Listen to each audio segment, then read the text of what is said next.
All right, Joe Boris and Zach Shahan with Clean Technica here, and we are back after a long winter break. We can say winter, spring. Yeah. But they don't Discussions. know that because we've been doling them out slowly over the months. So they have no idea that we haven't done one in 3 months. Yeah. Anyway, it's been a while, but we're continuing our discussion where we put one EV against another. We argue the pros and cons of each, but this is a general idea. We're sort of, two people, two cars, who's going to win? And then at the end, we've shifted to a system where the readers and viewers vote for the winner. Right. Except for last time when the Taycan was the obvious winner and we just made it the winner. Oh, that's true. Yes. We're doing a great job. It's been a while. But ultimately, we have today two of the ultimate flagship German electric vehicle sedans. And that's the BMW i7 pure EV electric, designed from the ground up, according to them, to be electric. And then we also have the Mercedes-Benz EQS 560. Now, we drove both of these cars at Austin at Circuit of the Americas. We had a really good time in them, checking those vehicles out, or at least I did. So I'll be able to speak to how the cars handle and drive. And, this is a really neat comparison because I feel like when Tesla first started building quote unquote mainstream cars with the Model S, this was the class of vehicles that it really went after. This was the model, right? The German powerful Autobahn cruise missile with like big leg room and things like that. This was always the car that was compared to the Model S, and these were the buyers, the guys that were buying the V8 Mercedes and the V12 BMW. Those were the first guys to really not only buy the Model S because of its price, but to really start appreciating the performance and acceleration of the EVs. So for these two cars to finally come out as electric vehicles and finally kind of lay the standard and say, this is our flagship product from these two historic companies, and the flagship product is an EV, is electric. I think that signals a really big shift in the auto industry that really 10 years ago still seemed like it was a long way off. For years, I rented a lot of BMWs and Mercedes and rode in them. And I lived car free in Europe, and I, for a long time, thought the interior design, the seats, and the minimalist interior of the Teslas is far superior, clearly superior. I used to, be very involved on Tesla fan club forums, and you had a lot of people who had switched from BMW or Mercedes, but more BMW to Tesla, and agreed. And then you also had a lot who disagreed, and you had basically these just discussions would go forever. So I think there's something to say is that the interiors are different, and some people think one is better and some people think the other is better, and I think it's really a little bit more subjective than I think than we're able to understand, probably. Except in the case of Mercedes, I have always been a sucker for massage seats, and that's I mean, I'm not kidding. Yeah, so Tesla doesn't have massage seats. They don't have Mercedes, massage seats in any of their models. no, no, no. That's not a serious car. No, and the other is yeah. So that's that. But then on the case of the industry shifting 7 or 8 years ago, where we hosted a conference in Poland, and we had various auto people at the conference, and one guy with a company that does early design work for OEMs, for automakers, early design work. I mean, focus on the powertrain. And back then, he was saying no automaker wanted a fossil fuel powertrain. Everybody wanted to see electric designs. So this is a decade ahead of the car coming out, probably, right? Yes. I mean, this is depending on the time frame of how quickly you develop a car. This is before the real kind of whatever 8 years it takes to develop a car. So back then there's like no automaker wants to see it. So I think it's been happening. It's just been happening where it's more invisible to most of us, especially people like me. You are a little more tied into the that auto world, so I'm sure you've seen it coming in many ways. But basically the whole industry realizes, oh, the future is electric. If we're going to succeed, we have to be succeeding on electric. Almost every commercial I see is for EVs, it seems like. I mean, you do see some still non-EV car commercials, but almost every car commercial is like EV now, because they want to imprint in people's minds, even if they think, oh, I'm not ready for an EV. In 5 years, they want them to think, oh, BMW's got the best EVs. Oh, Mercedes has the best EVs. So we're going to look at the exterior styling. Then we're going to look at interior matters, including infotainment, correct? That's right. And then third is, Just kind of living life with the vehicle, driving it, how it fits into your lifestyle, how it could fit into your lifestyle, I guess, if you have a couple $100,000 to spend on a car. so that's what we're going to tackle in the next 21 minutes or so. That sounds about right. We're supposed to have timers going, but I don't think we do. But Oh, that's all okay. right. We are professionals and we'll figure this out by at least the next one of these, right? Oh, yeah, for sure. Well, what makes this one so interesting is that since the dawn of the automobile, right, the radiator grille has been the dominant feature in automotive styling. In the early days of the car in the 1920s and 30s, you could tell what kind of car it was by the shape of the radiator grille. And that was actually the radiator, that classic Bugatti horseshoe, that Rolls Royce kind of Parthenon shaped grille. It wasn't until you get into the 90s or even the 80s and 90s that you start seeing styling of air vents and air scoops driving air into the radiator. But when you look at that big Mercedes grille shape, when you look at the BMW, the double kidney, those were relic of the original radiator grille.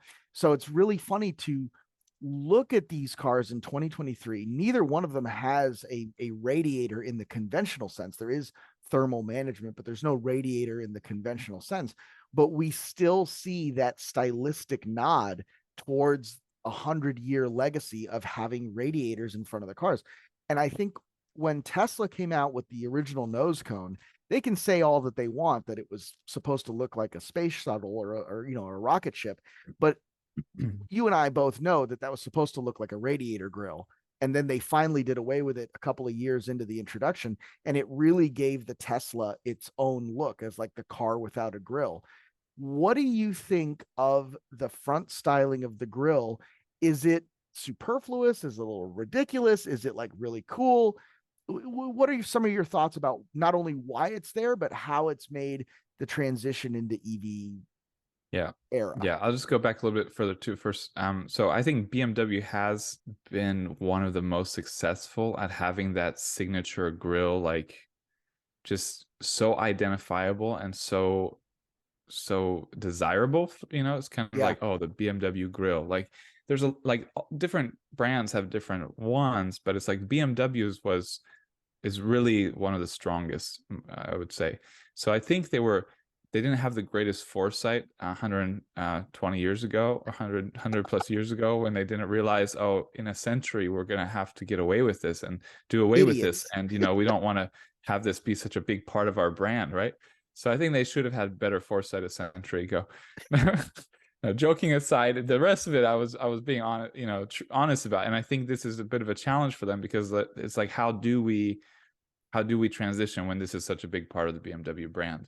And with the Tesla case, like, yeah, exactly what you said. And Franz, the lead designer for Tesla vehicles, he said that was his one regret. His one design regret was he ended up hating that nose cone. And when they came out with the Model X with no nose cone, it was like a shock. It was like, whoa. And it's like, some people hated it. Some people immediately loved it, but I would say most people thought it was weird. And then Yeah. after a couple days, a lot of people switch and they're like, oh, now I love it. So I think I don't think I was strong one way or the other initially, but I liked the nose cone before. And now I just can't look at them. I hate them. Like, they're horrible. Like, they look Yeah. so bad. Like, why are you And driving around with that thing, we man? You can yeah you we can and buy we one. had one on a Model S. We had the Tesla shuttle business in Europe with, but it's a challenge for all automakers. How do they transition? The thing I don't get with BMW, in this time when we're sort of transitioning away from them, they've just made theirs way bigger. They're just huge now, and they're just Yeah. I don't know what caused that. I don't know if it is completely unrelated to the electrification and it's just happened to be at the same time. But this is a thing that I think is ridiculous. Like, they're just too big and they're ugly, and I wish they would gone the other way and just make them like a thin, like a cool kind of thin design feature that's like, oh, that's BMW, but it's like slick, you know? Um, Man, it's so funny that you say that. So a lot of people believe that like the late 90s, the 90s 740 series BMW, that's the one that was like in the movie The Transporter. They drove them in Ronin. A lot of people believe that like that was like the peak of yeah. BMW design, and the 850 series from that same era. And it had the wide, narrow intakes for the grill, and they were compressing that double kidney to make it part of a band. And if you look at their Z1 concept cars and their styling of, into the 80s and 90s, that was the move to kind of compress that grill. And it wasn't until 2000, BMW's designer back then was a guy named Chris Bangle, who I don't like his work. I thought these were some of the ugliest cars ever made, but they were very influential, not only in BMW culture, but throughout the automotive world. And he wanted to really emphasize the double kidney grill. So he did that. He tweaked the sides. He did what's called flame surfacing, where, if you look at the kind of slab sides of the EQS behind Zach, and you look at the very complicated surface of the BMW, like it makes it look dynamic, and even when it's standing still, just because of the way the light plays off of it. And that kind of thing was very influential. The second thing that happened was after Bangle made it a branding exercise with that double kidney being a more prominent part of the look of the car, the switch happened from big V8s and big V12s to turbocharged engines. That became the way that these automakers were going to start meeting the performance requirements of their customers, but also the increased CAFE fuel efficiency numbers of the government regulators that wanted to see more miles Mhm. per gallon. Smaller engines that had forced induction from turbos and superchargers to generate that horsepower when you put your foot to the floor, but when you were just cruising along at highway speeds, it was essentially running a little tiny motor. Now, the thermal management on a turbocharger and an intercooler system is much greater than, and it has more demands put on it in the moment than you have from conventional naturally aspirated internal combustion. So the BMW designers really needed to open up that mouth at the front of the car and bring in more air. So the branding exercise, paired with a need for more cooling air over the engine, over the intercooler, led to these giant grills just at the same time that Tesla came out with their Model S and started spanking the pants off of every BMW M and Mercedes-Benz AMG that was out there. Because that was really kind of the look, like that aggressive air in was like the look of a fast car. Like if you look at a Dodge Dragster, or a Ford funny car in NHRA racing, the front end of the thing just looks like it's trying to scoop up as much air as possible, like it's going to suck in a bird or something that happens to get too close to the track. And that's really where that like horsepower V8 grunt look came from.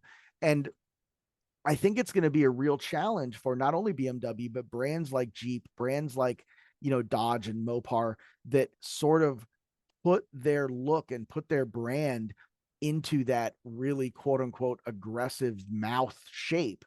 Now that that mouth is not needed, now that that is not something that is functional and is purely stylistic, are the people, are the customers going to accept that? We saw at CES earlier this year, we saw the new Dodge Charger electric concept car that had a fake exhaust where it actually spun up an electric fan, ran it through an exhaust system to give it that V8 rumble. BMW has Our done readers something. loved that. Oh, it's great. As they should Loved it. have. It was like, oh, the best idea ever. Right. Brilliant. But it's actually an old idea because the Sarcasm. turbochargers, I'm not sure if that listen, came the through. turbochargers in the BMWs, because they were turning that exhaust noise into energy, made the cars quieter. And the early turbocharged M cars, the drivers complained they were too quiet. So there's a speaker underneath the driver's seat that plays engine noise, even in the internal combustion cars. And there's one still in the i7 that when you put your foot down, it's not an internal combustion sound, but it plays a little vroom vroom noise so that inside the car, you're going faster. And Yeah. the Love BMW the crowd seems to have accepted it. The Mopar people do not seem to have been okay with this. Yeah, I drove the BMW i8 with that. It was interesting. I mean, it would, I don't know. It's a sound effect that Yeah, you can appreciate, but can also just be annoying. can be But annoying. yeah, but Brabus. switching. Yeah, there was a tuner called Brabus that when the first Tesla Roadster came out, they did something similar with the speaker, but you could change the sounds. And I never got to drive the i8. And like as soon as you said it, my heart broke because like I really wanted to drive the i8. It's a It beautiful was car. fun to drive. Oh yeah, but I imagine. But the Roadster was fun. The original Tesla Roadster V1, and the Brabus version, you could switch the sounds, and you could do the Jetson car. So you'd put Uh-huh. your foot down, and it would go. It was Yeah, I amazing. still feel like these should be more options like that. I mean, who would? I mean, there's Star Trek, there's Star Wars or Oh, like the Jetson. I mean, warp there's drive? Yes. various sounds that I'm sure people would love. I don't know, but yeah, to the exterior design of the Mercedes. So yeah, there is a big difference here, the Mercedes approach and the BMW approach. When a car has a very different kind of EV styling, then you can spot them much more easily on the road. And I know as an EV fan, I like that. As an EV fan, I want to be, oh, that's the electric, whatever. Yeah.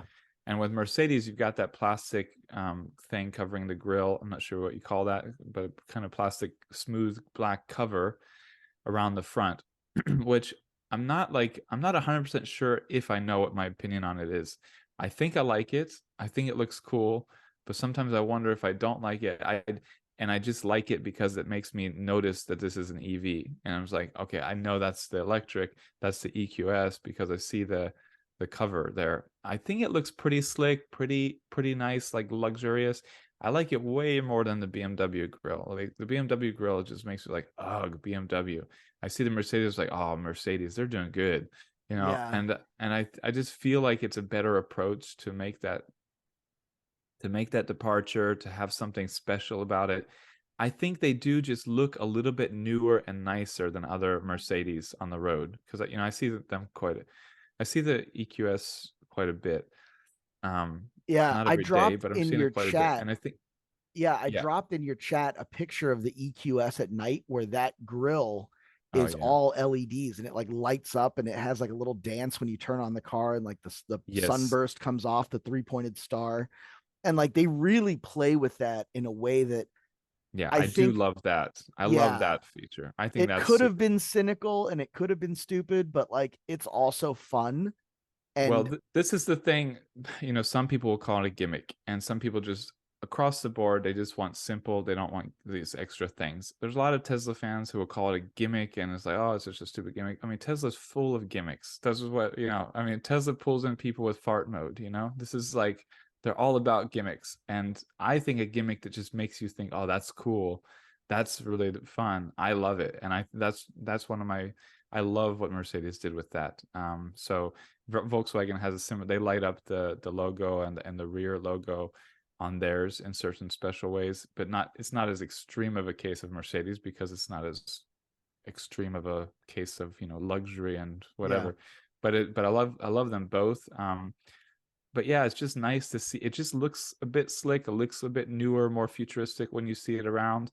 But it's just very hard for me to distinguish from my own. Oh, it's an EV. Like any EV, like even I see the Jeep, 4xe, the plug-in hybrid Jeep. I'm like, oh, that's a plug-in hybrid. That's a plug-in.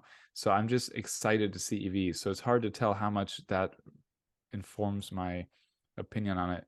But I definitely do not like. I mean, I would give Mercedes maybe a 8 or 9 on it, and BMW like a 2 or 3. I mean, that's 2. shocking to me because like I see the Mercedes nose cone. Like I said, I like what they're doing with that. I like that Mercedes is kind of showing a little bit of a sense of humor there. But I look at the waterfall grill. That's what they're calling it now. They're not calling it the double Uh, kidney. They're calling it the waterfall, which oh, I and I was gonna ask, love. why was it called the double kidney? Like, I mean, Oh, because in the original BMW 328, like long a million years ago, like pre-war, they were rounded off at the corners and they looked like kidney beans. okay, so someone just said, oh, that's It's not the double yeah. I kidney guess grill. pre-war was a different era. Like nowadays, no one's gonna name anything after a bean. but Yeah, nobody's gonna care. They're not, or like an organ, or right? an Like, organ. Yeah, I was yeah, like, I these are was the like, liver mirrors. a lot of doctors buy BMWs, so it's like, All the nephrologists are like really excited about the double kidney grill. yeah. Like, look at me, it's two working kidneys, fantastic. Well, the But waterfall is much better branding than double kidney, which it I don't think is. anybody's attracted to that name. No, no.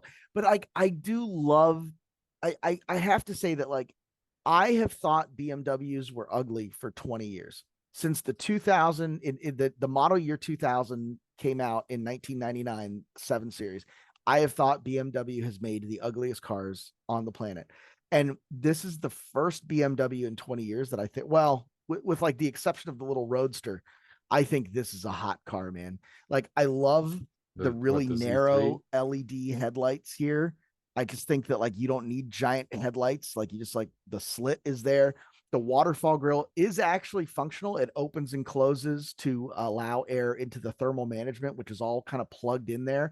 And they actually vent air to the wheels and brakes, which in the regenerative braking can get very hot. So that helps reduce, keep the tire temperature and the brake temperature down, which I really like. And I just think, it just looks sharp. And I want to take a moment and say that almost every car you see, and I think the numbers last year were like 78%, were either gray, black, or white. And BMW has like really doubled down on the colors, and you can get like nitro yellow, you can get a couple of different really kind of hot colors, reds, yellows, greens, things like that. And this blue is just flipping gorgeous. There's no filter on that. I do like the That's just blue. what it looks like. And But I it's also like amazing. Mercedes is silver. I mean, it's kind of, Yeah. but yeah. So do you want to give a score? I mean, I'm gonna go with 8 and 2 is Eight my and two score on the styling of the on cars. the exterior styling. I mean, focusing on the front more. Focusing on the front more. I don't know, man. I think Mercedes I had think it's fun with hilarious it. that we have very different opinions. I'm just I wasn't expecting it, but I'm curious now what you would score them. Yeah, I feel like the Mercedes, I don't know, 5. It was kind of an uninspired effort. Like, and here's what I mean by an uninspired effort. Like, it was clearly somebody said, make it an EV, but make it look like a Mercedes, right? All right. Whereas the BMW doesn't seem to have thought about that at all. Like they just said, make it look like a BMW. I feel like they could have completely covered the grill in plastic and just made it much more obvious that it was an EV. And I think that would have turned some people off in the same way that the styling of the Prius, I think, turned off a lot of people. And now that you can get the Camry hybrid and the RAV4 hybrid and the Corolla hybrid, you're seeing a lot of former Prius owners buying those vehicles that are the ones that are loyal to Toyota and didn't go to Tesla, right? You're seeing them buy those vehicles instead of the Prius because I think that like the styling signaled something at the So, beginning. It was so like you're a forward thinker, but now it's just kind of makes you a target, right? so you're going for 5 for Mercedes, and I gotta hear what you're giving this Oh, like I waterfall, don't know, like a 6. which is more commonly referred to as beaver grill across the internet. Oh yeah, the angry space beaver. Yeah, I mean Angry I gave it a Space Beaver. 6. Okay, six I think five. it's 20% better than the I feel like if you were Mercedes. talking to someone who liked it, you would give it more than 6. I But mean, if I had the someone didn't, disadvantage of not knowing that. I thought you were not liking it either. I mean, you explained all of it and stuff, but I didn't expect that you thought it looked half decent. So, I so I I think, had the but it's a advantage of contextual thing, just thinking, right? oh yeah, Like, he agrees with me. yeah, no way. So, we talked a little bit about gimmicks before, and there's one in particular. I always talk about attention to detail and On about the the different exterior still, materials. Oh, well, I don't know if this is an or are we exterior or switching to interior interior. now? This is on the cusp. When you open the door of the BMW 7 Series, in the door jamb, you can see the 7 is embossed in the door jamb. And you can see it right above my head, right over here. And it's a ridiculous, tiny, nonsense detail that even people who own this car probably wouldn't see. But like, man, that is cool. Oh, and yeah, you have the hatchback. That's nice too. Yeah, I'm just trying to adjust the picture here a bit. I think this is really interesting because when Tesla came out, there was a sense that a big high end sedan had to be a sedan, that the rear end would open, the little trunk would open, and that was it. And Tesla's Model S was a hatchback. And Mercedes people that I knew when I was at Rentec and we were tuning Mercedes Benzes, they made fun of it being a hatchback. They were like, oh, it's a hatchback. It might as well be a Corolla. Ha ha ha ha. And now how the worm turns, right? Here we are 15 years later, and the flagship Mercedes Benz has a Well, hatchback. yeah, I mean, it's an interesting point you make historically. I'm not sure. I feel like, I'm not sure the reasons Tesla did that. It might have been to fit Elon's extra two kids in the back trunk, where they added some extra seats for people who bought them facing backward, and or if it was aerodynamics related, and how they ended up having to Well, I figure out think how to the open that. trunk itself would only be like 10 inches long. If only Yeah, I like don't. if you had to fit that little Yeah, hatch there. yeah, I think that was probably the reason. But anyway, whatever the factors, they ended up with it. But what I've learned from seeing, thousands of comments a month over the years is Right? that, I was like, well, not thousands of comments, we get thousands a month, thousands of comments a month for over a decade, is that like people love hatchbacks, like people really want hatchbacks. And Europeans claim, oh, if you're in Europe, you have to have a hatchback. Like nobody wants anything else. Like we just want hatchbacks. And you see this kind of, people like to claim broadly across the continent or across the world or whatever, that their opinion is shared by everyone. But in general, just over and over, people want hatchbacks. And this was one of the biggest controversies with the Model 3 when it came out, is that people were like, I don't want a trunk. Damn it, I don't want a trunk. Give me a hatchback. Like, why do you take away the hatch? Like, we need a hatch.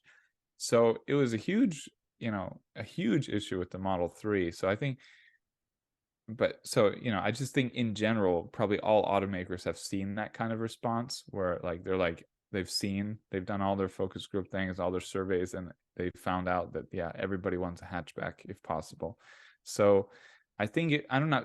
I mean, I don't know if Tesla really had a strong hand in stimulating that, or it was just happening anyway. I mean, with crossovers and SUVs becoming more popular, it just, everybody got more and more accustomed to, oh yeah, I like something that opens conveniently more than a trunk. That's such an interesting point because for decades, car companies, especially European car companies like Volkswagen was like notorious for this. They would sell a hatchback version of a car in Europe, and they would specifically make a sedan version for the United States. That's how we got the Jetta. It was a Volkswagen Golf with a trunk. And that's how we started getting into European platform engineering, where they got really, really good at putting different bodies on top of the same set of mechanicals. And at first, it was just a sedan versus a hatchback. And, in Europe, they had the Ford Escort hatchback. Here, it was a little sedan. The same thing happened over and over again with like the Chevy Cruze and the Opel, which were virtually identical cars and shared the same platform and went one way or the other. And I think at one point, maybe 20 years ago, the American car market was so important that these car companies would maybe adjust or correct for American tastes that maybe were not about the hatchback, or at least make accommodations and make a sedan version with a trunk for the US market instead of the hatchback. And I think that now that's a really smart point that I hadn't thought of. The European market and the Chinese market are now the most important markets. And these car companies aren't going to design it around baby boomer traditional American tastes. They're going to just build the car for Europe and China, and America is going to get what it gets and it won't get upset, right? That's funny. That's an interesting point. Yeah, but I think in general too. I mean, I was skeptical of, do Europeans really want them more than Americans? Like, because I don't know anyone who wants a trunk instead of a hatchback. Like, but but I think it's an interesting point that, But you hang out with like a very metropolitan crowd. Like, I don't hang out with anyone actually. yeah, Yeah. I'm just kidding. well, you hang No, out with your wife who is no, no, European. no. I'm just kidding. But I mean, in general, across the board, it's just more convenient. It's easier. Like, Yeah, it's definitely superior. what is the reason for wanting a trunk? Like nostalgia? I don't know. But I mean, we have a trunk. We have a Model 3 with a trunk, and it's okay. It's not as bad as people make it out to be, but Yeah, it would be the hatchback of the Model Y is way nicer if you can get it. Yeah. It's funny. But I yeah, never would have thought of it. Like if you had said to me, do you have a hatchback or something? Like we have two vehicles, which is like weird for us. We're usually, we've been having one for a long time, but now we have two because of poor decision making. And neither one of them has a trunk. They both have hatches. yeah, I think it's just a big trend, and as vehicles have gotten bigger, but just looking at the hatch of the Mercedes EQS, I'm not sure why you put this in the slide deck, but personally, I just think it looks really slick again. I just Yeah. think it just looks really smooth, really slick. You've got the cover there that opens nice. I mean, Yeah. everything about Well, it but just that's looks why I put it nice, in the deck. I nice put and it in. luxurious and Mercedes. And I love it. Yes. It looks the coloring is interesting because often you would have darker back there because it gets dirty, but you're driving Mercedes. You got to be clean. You're going Yeah. play squash or something. It's like even if you're Yeah. going to What play a tennis, like you great got to keep your point. stuff clean. And I think it's got that kind of like I'm rich enough that I can have a light colored trunk or Yeah. whatever. Well, if And you look behind me, the BMW is exactly the same way. And I was going to point this out. I was going to point this out the wrong way. So BMW and Volvo have both started doing this where they'll have a light colored interior, but they'll still have the dark steering wheel. And the reason for that, and at least Volvo's reason for that, which is the correct reason, is that your hands touch the door jamb, they touch the center console, they touch the steering wheel, and your hands have oil, dirt, grease. So you don't want to see that oil, dirt, and grease. So everything that you touch is a darker color or a hard finish, and everything that is soft is lightly colored. The trunk observation is really, really interesting because this is a flagship luxury sedan. You're not going to put dirty things in the back. You're not going to take it to Home Depot and fill it up with plants like an animal, right? So it's a sign of luxury. Like people open up the trunk to put their luggage in and it's clean. And even if you did need to do something dirty, well, you take the Range Rover for that. Like, you don't have an extra Range Rover to take to Home Depot, you poor bastard. Like, it's bad, right? I love it. Like, Yeah, we're this is thinking of this the wrong way. I was actually going to make a different observation. I was going to say that the rear lip of the bumper is so high on the entry of the Mercedes-Benz trunk that I was like, well, how are you going to get your golf clubs in there? And my wife Margaret actually made a good comment. She said, well, you're not lifting your own golf bags. yeah. I was like, what's a caddy for, Joe? Come on. Right.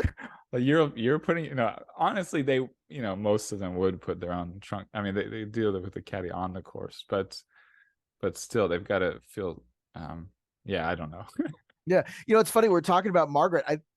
Is that Margaret in the picture? I don't even remember when I Oh, took this maybe, picture. yeah. I Kind of wasn't has, thinking. Yeah, I'm so it's a little focused on the blurry. I car and trying to know. come up with thoughts that I didn't even pay attention. This is my way to sneak her on the show. Yeah. No, it has something. There's something funny about the look of the rear. I mean, there's also like it's a very small rise from the bumper to the corner of Yeah. the car where the Well, hatch this is comes what I down. was saying And before. it's got I don't know if I like it or I like the Yeah, front. Again, I don't know if I I like the like it or front. dislike it. It's just I have a hard time. But then what I come down to is like, well, it looks different and sleek and rich, and that's what It does. Mercedes is going for, right? So But like, let me ask you this. So if you want to switch to the interior so we can start comparing the Mercedes interior, yeah, which I let's think switch. I think Mercedes is like the ultimate criminal when it comes to infesting its vehicle with too many screens. Like they have like literally screens all over the damn car. So you can see there's a screen in front of you, a screen, there's your massage seats, and there's a screen with apps, a completely different set of apps for the passenger to play with while they're going down the road. Like it's just at some point it just gets a little bit offensive, doesn't it? Or is it like I'm just not rich enough to have that many screens and it makes me sad? Yeah, no, it's an interesting point, and I was trying to think about it. Like, do I like it or not? I think the thing with the screens for me is even though they look on the exterior like they're fancy, big, whatever, when you look at the graphics, it just doesn't look as modern. It looks still like it's a bit old school in the kind of Yeah. how they organize and draw create these designs there. It's very So Windows 95. Like, Yeah, I mean yeah, that's what I was thinking, and it's like I don't know if it sort of gives this superficial like, oh, Mercedes is futuristic. We've got big screens. But then when you look at what's on them, you're like, well, that's not very futuristic. But then again, like it's not a 30-year-old probably who's buying a Mercedes EQS. It's probably a rich person who's old and thinks, no offense, no offense to any listeners. no, I but mean, that's but who thinks, real. oh yeah, look, I'm with the times. Oh, and it operates the way I like, and I can Yeah, understand what's going on here. And yeah, I absolutely think Tesla has ruined the user the UI of its infotainment of its screens. Like it's updated them repeatedly in ways that are negative, but it's still for me a better system than this. yeah. And But you but know, it's it pains me to say that a Tesla is better than a Mercedes, but like, well, I mean, they yeah, both it have a lot is. of room for improvement. But I see if you think about who Mercedes is going after, I mean, maybe it just makes sense to have it more old school intuitive than new school intuitive, so that when someone test drives the car, it's you see stuff in a way that you understand. Like, Yes. and I think that's probably a good thing for their market. I mean, I don't think it's horrible. But it is a lot, and again, it maybe is too much for someone who would want a Mercedes. And they're like, can you just get away with, can we just get rid of one or two of those screens? Like, I could see people being irritated by them. But overall, just on the surface, I think it has a kind of, a fancy, sleek look to it. I like the way it's sort of, I mean, they're just very good at making the whole car look sleek. Yeah. Like if And I, you can see how the air conditioning vents are integrated above the screens, that oh has the yeah, look at dual that. purpose of not only cooling the passengers, but also cooling the screens and the Oh software, yeah. or the And that's hardware a bit rather. of a bit similar to what Tesla does with that, getting away with the old school, which I didn't even notice those. So again, they might be like, okay, we'll do a bit like what Tesla's doing, but we'll do it our way and we'll do it Yeah.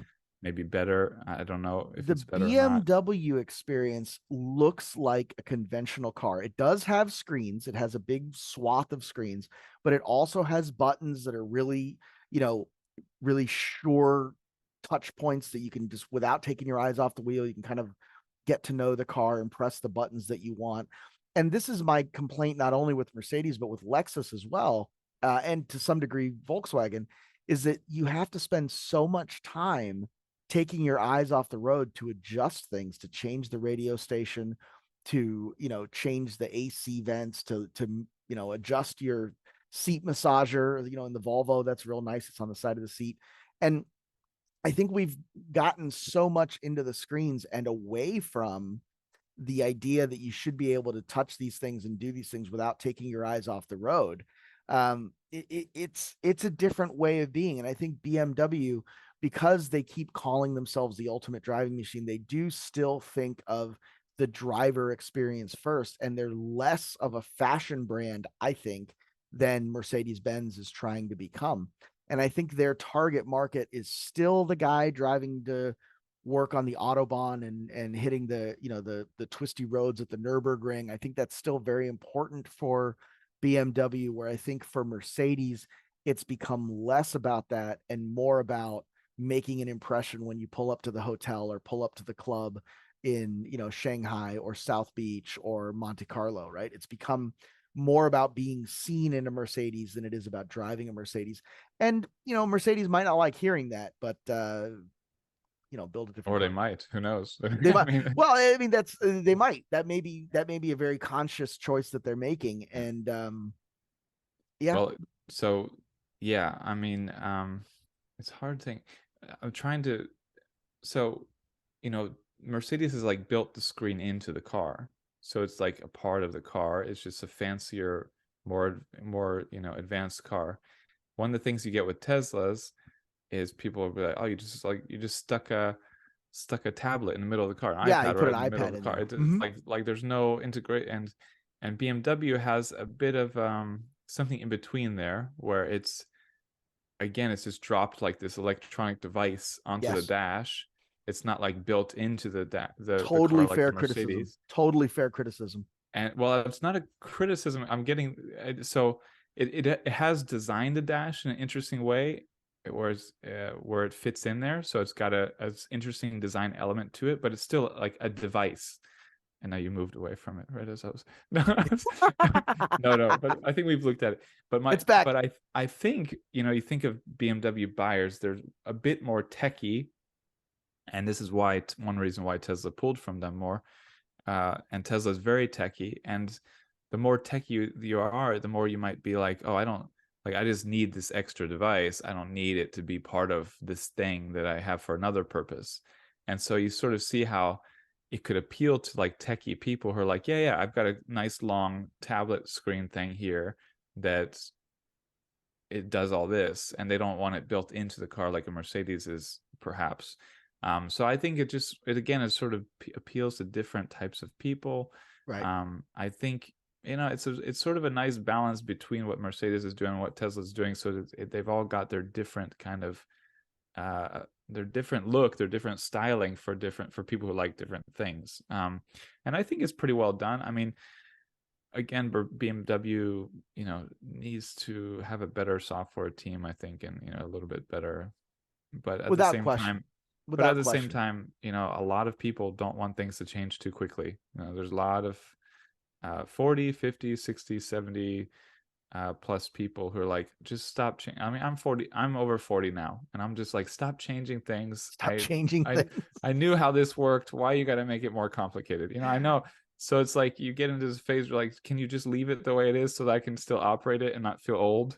Please. Like, Yeah.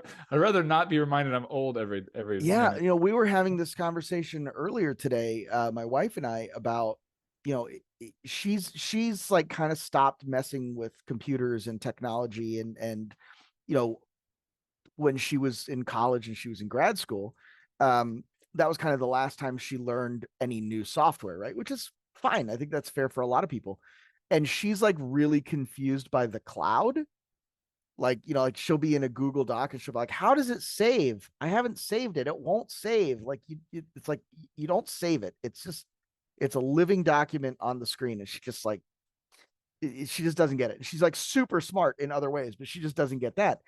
And the conversation was like, I'm in these meetings with people who are trying to move things over to blockchain and are trying to move, calculations into smart contracts and that kind of, verification and statement of authenticity, right? And use that to prove the provenance of their products. And they don't get it at all. They're like, okay, so where is the blockchain? Like, so it's like in this file, and it's like they just don't understand it. And if you don't stay on top of this tech stuff, it gets away from you. Like if you don't make a conscious effort to say, I understand how this works, you could stop for 2 or 3 years and then get a new computer and try to learn something, and it's already gone. It's over. You've lost it. And I think BMW and Mercedes-Benz, and I've actually come around to this during this conversation, as you have explained that idea of it is set up the way that the older people who are buying these cars think. And you're absolutely right. This is exactly the way that you would design a user interface if like, Windows 2000 or Windows Millennium is like your idea of how something should work. Mm-hmm. And I just want to say I changed this over to this shot of the door of the BMW because Yeah, let's get to BMW, this door. yeah, the And i7, this is the same on the iX. I mean, I'm not sure if yeah, it's 100% the same. no, but similar styling. They're using this crystal faceted plastic to play with the light inside the car, and now they're putting controls underneath the plastic, like these touchscreen controls. You can see kind of right over here, these are different symbols, and you can touch those and it'll read the touch and it'll do it. And like, even though it's doing some very old school stuff, like, pop the trunk, or, in the center console, you can shift it to drive. Man, it feels like I'm in the Superman Fortress of Solitude with Marlon Brando and Christopher Reeves, and like using the crystals to like summon technology. And that is like a very Gen X, maybe even boomery experience, but like, wow, do I feel that. And I think that probably as much as anything else, it was that crystal plastic element throughout the BMW, and the very classic sedan styling with the trunk rather than the hatchback, because obviously I'm a trunk guy, um, even though I don't own a car with a trunk. I think that really sold me on the i7 as being the one that of these two cars I would take. In the same way that I say like the Mercedes is a 5 for exterior styling and the BMW is a 6, I'm going to give the Mercedes a 5 again for the screens. I think that was they did a nice job with it in execution, but I think it was a very uninspired design choice. I got to give the BMW a 9, maybe a 10 for interior. I love this interior, dude. It's funny I because can't get enough of it. maybe it's because I'm barely a millennial, that it's like I was struggling with this. You can keep it on the door, I think, Yeah. because yeah. So when I didn't drive the i7, I drove the iX though, and when I first saw this, I was like, oh wow, crystal, that's fancy. And I was like, Yeah. and then I was like, getting into after a couple, I was like, this is plastic.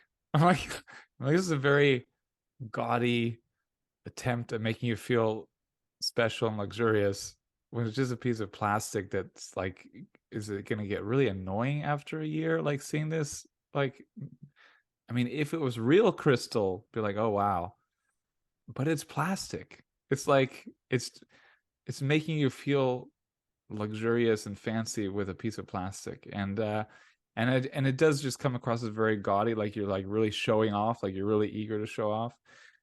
So I went from like, oh, that's cool, to like, oh, I don't think I would want that. And my aunt and uncle were shopping cars. They've got money for this kind of thing, and they did not like it. They were like, oh, it's too gaudy, too weird. Like, what is this? And they ended up getting a Volkswagen ID4. But then this panel thing, I do think I like that. I like the feature. I like having those options there like that in the line. Like that feels a bit, makes me think of like a Star Trek or something. There's just something about it that's like, oh yeah, that would be cool to have. Again, I'm not sure how I feel about the glossy like look of it, whatever. Like if it's, and what I come down to on that, I guess, is that there's some people who are going to be like, I love that. And then some people are going to be like, oh, I don't want that, And it's Right. just, that's how it is. And it's, you have a market for different people. And I'm somewhere in the middle there where like a part of me says, I love that. And another part of me says, I hate that. And it's like, have this constant internal fight when I look at that plastic crystal seat control You just can't gadget. decide on it. Yeah. So I don't know. I just think Mercedes feels much more cleanly luxurious, and BMW feels like it's trying to be something, but I don't know what.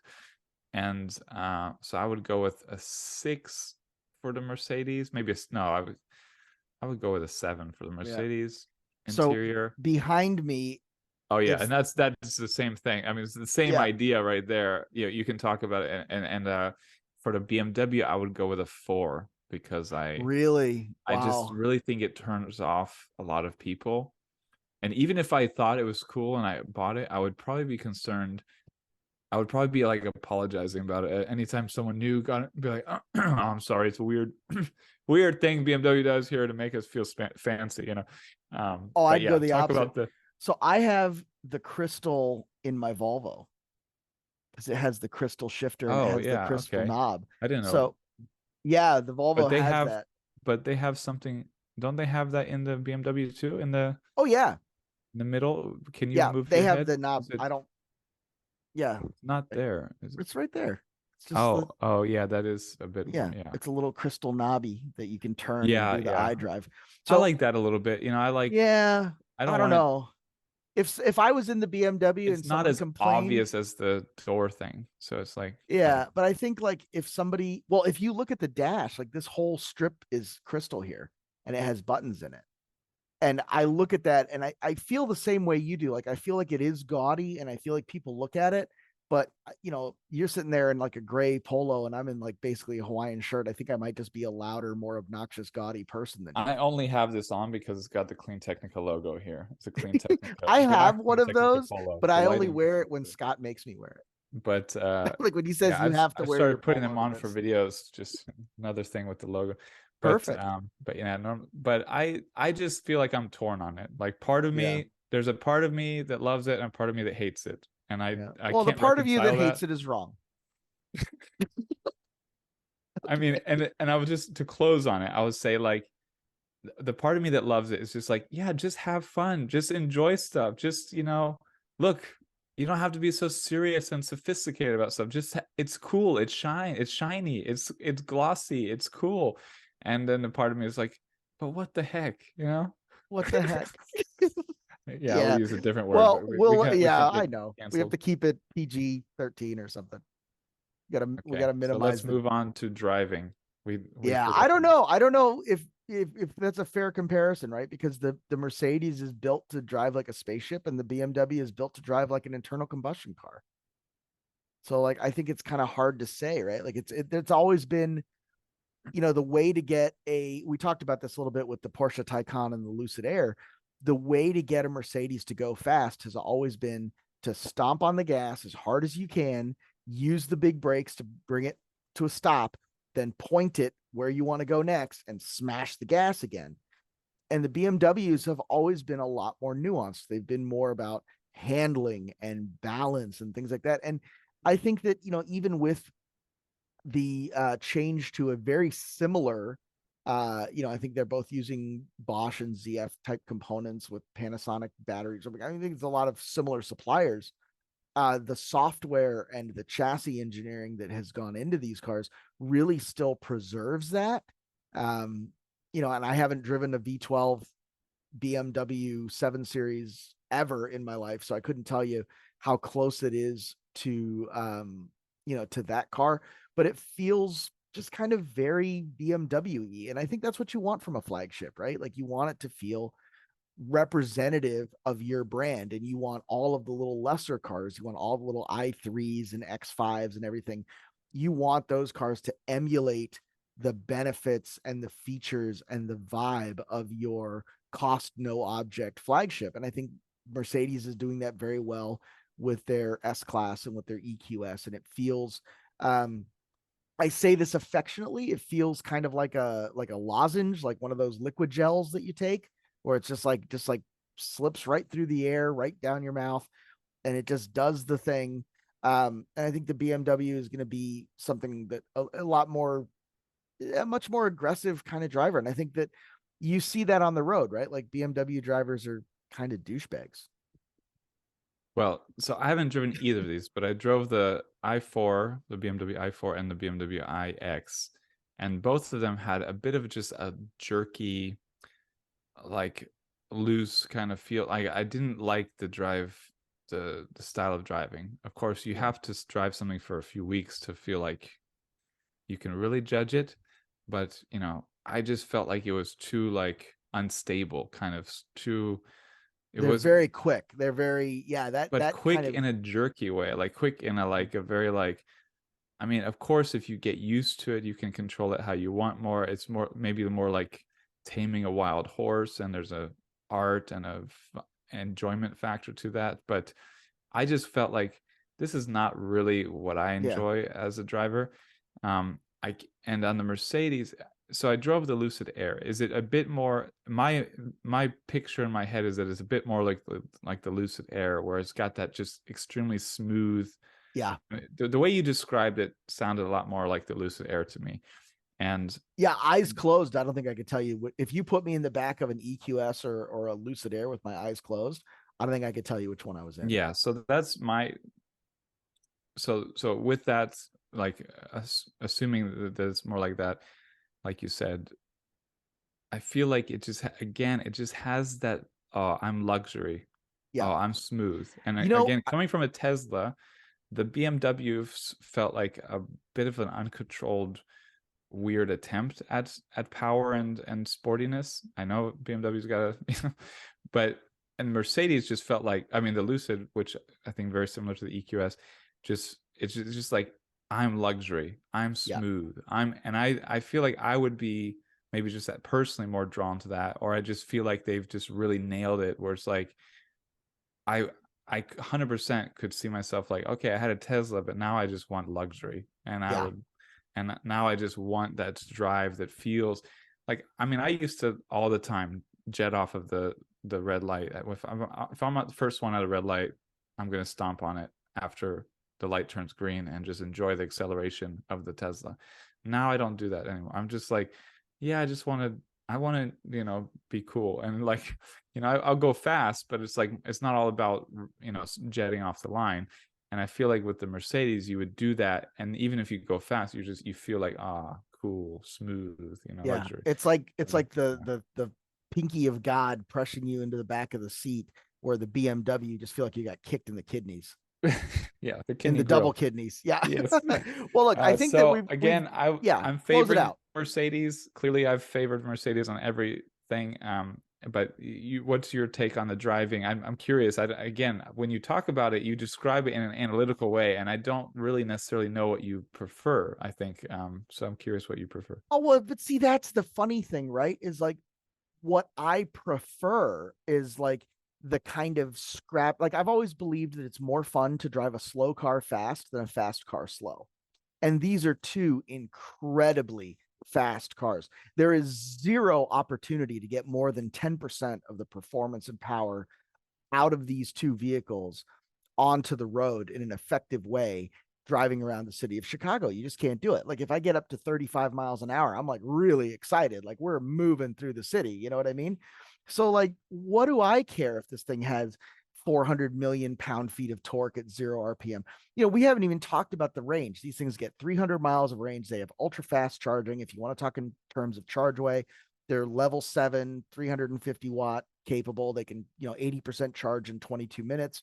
Both of them are very comparable there. I don't think you're worried about range anxiety if you have one of these. Again, you're going to hop and, you're going to get driven somewhere. You're going to have another vehicle to go, but it's nice to know that it's there. You get 3 years with the BMW, 3 years of free charging on Electrify America station. So assuming you can find a station that actually works, you'll be able to plug in there. So that'll be nice. Neither one of them has decent. Jennifer's going to come for us. Careful. Jennifer Sensible is going to come after us for Uh, trashing Electrify America. I'm not But no, trashing them. I'm just saying, assuming you find one that works. Maybe that's a good assumption. Maybe it's not. We will see. I didn't like either of the BMW or Mercedes solutions for charging. I think they ask too much of Americans. When you sit there and say, I want to filter by watts, like I think most people don't know what the hell watts means. They certainly don't know what watt hours mean, but we'll get to that in another episode. I don't like either one of those, but I don't think, given the money, I don't think I'd get either one of these. And I think that that's because I may have different opinions and analysis and be able to understand how they drive. But at the end of the day, what I liked, and I think spoke with my pocketbook, was the Hyundai. I love how scrappy that thing is. I love that it has very quick steering. I love that it feels glued to the floor. I love that I can like, whip in and out of lanes very confidently and without feeling like I'm taking off. And it's more than quick enough to, get me excited while I'm driving without being crazy. And it's not going to send me into, 200 miles an hour worth of trouble on the I-90. So, I mean, I yeah, think this for is me, not that's the fair. way to go. I wouldn't buy either one of them. Definitely not fair because I didn't know we could choose the Hyundai Ioniq 5 or Yeah. or So anything else. so we've No, talked no. about the BMW and the Mercedes, and the winner is the Ioniq 5. Again, Yes, exactly. I'm like, wow, that's a curveball and a half. No, no, I totally get we'll what you're we'll leave saying. it. And I We'll think leave it's a the useful survey to the perspective to add voters. in. We Yeah. we break the box down a little bit. But just looking at the two of them, I mean, I've clearly favored the Mercedes, but I just also think the Mercedes has a target audience a little bit more that it's got control over. If you just really want the most luxurious car out there, then you want either the Mercedes EQS or the Lucid Air. I mean, Lucid, you're gonna have to deal with growing pains the company might be under in a year. But it's a little bit more of, Oh, cutting edge. Lucid's It's a not new going company, anywhere. They whatever. they just got a $3 billion raise from the Yeah. Saudis Well, they are again. They're not backed going by, anywhere. yeah, the They're, Saudis. they're I mean, Saudi Aramco. They're Yeah. not going So, anywhere. You're out of your mind. but either one of them, like they have a clear like market that I mean, who else are you going to go to? Like No, really? I mean, that's an maybe interesting so point. BMW sort of wants to pull from them, sort of wants to pull from Tesla. It's sort of competing with different, and I just feel like it doesn't have as clear of a home. But I've seen a new iX around, but I see more new EQSs, I think. Yeah, so do I. So do I. And I And I think think that's that it's for a reason. interesting. I think that Tesla really identified what it was about BMWs that appealed to people. And I think the Tesla is the new BMW. And I think BMW is really struggling with its brand identity right now. I 100%. think Yeah. they're struggling with who is our buyer, who is our future, where does our future go? And I think, if I were going to say, if I were going to name 3 or 4 car brands that were maybe in doubt of being around 20 years from now, I would say BMW is certainly one of them. I would say Mercedes is not, Mercedes right? is not. I think they're going from height to height. They're going from strength to strength. I think they have a whole new global audience with the dominance that they've shown in not only motorsports, but Formula One as a brand itself is growing extremely quickly. And I think Mercedes is leading the charge there. And I think BMW is struggling to find relevance and to find a way to say, like, this is what makes us cool. And this is why you buy one of these. And in the same way that I think Buick is going to struggle 20 years from now, I think BMW is going to struggle to continue to find an audience. I think Infinity is already struggling to find relevance. Like, why are they there? And I think Acura is another one that is having trouble in this new electrified age, trying to figure out what it is that makes them, worth the asking price. So that's Yeah, a and I really think good those are very, observation. very good, strong calls, and we'll just cut that so that we don't upset anybody.